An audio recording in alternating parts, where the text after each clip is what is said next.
1 мамыр Қазақстан халықтарының бірлігі күні. Бұл түрлі ұлт пен ұлыстың бір шаңырақ астында тату-тәтті өмір сүріп жатқанын паш ететін айтулы мереке. Бірлік бар жерде береке бар. Бұл ұлы ұғым халқымыздың тарихында да, бүгіні мен болашағында да ерекше орын алады. Мен Ишназар Милана, ұлтым Әзербайжан. 9 А сынып 2 мектебіненмін. Бүгінде Қазақстанда тұрамын. 1 мамыр Қазақстан халқының бірлігі күні. Мен үшін өте ерекше мейрам.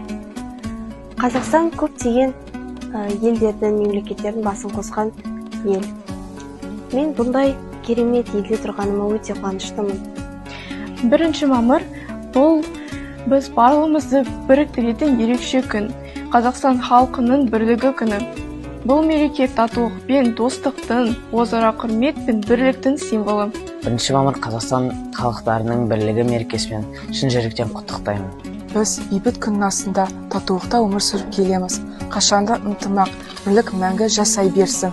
Бақыт тілеймін. Бәрі отбасынан, бәрі шаңырақтан бақыт болсын, достық болсын. Мерекелермен құттықтаймын. Барша Қазақстан азаматтары, сіздерді 1 мамыр Қазақстан халықтарының бірлігі күнімен құттықтаймын. Еліміз аман, жұртымыз тыныш болсын.